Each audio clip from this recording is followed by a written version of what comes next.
ولقد أرسلنا موسى بآياتنا وسلطان مبين إلى فرعون وهامان وقارون فقالوا ساحر كذاب فلما جاءهم بالحق من عندنا قالوا اقتلوا أبناء الذين آمنوا معه واستحيوا نساءهم وما كيد الكافرين إلا في ضلال.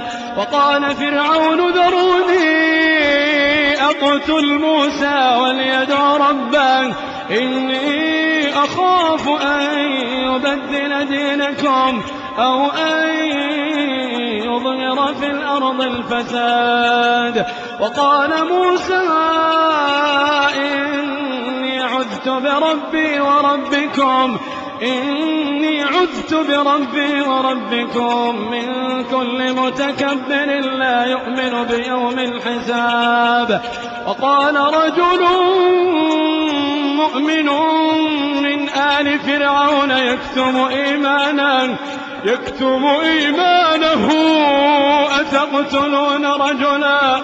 أتقتلون رجلا أن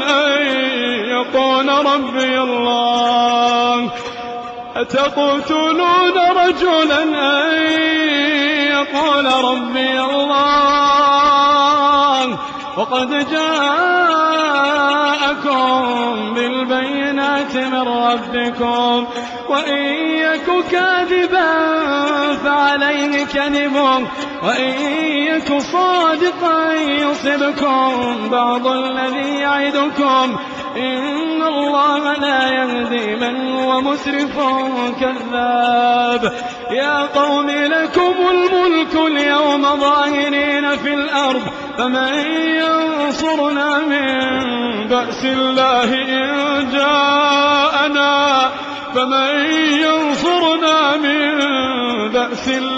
إن جاءنا قال فرعون ما أريكم إلا ما أرى وما أهديكم إلا سبيل الرشاد. وقال الذي آمن يا قوم إني أخاف عليكم مثل يوم الأحزاب مثل دأب قوم نوح وعاد وثمود والذين من بعدهم وما الله يريد ظلما للعباد. ويا قوم إني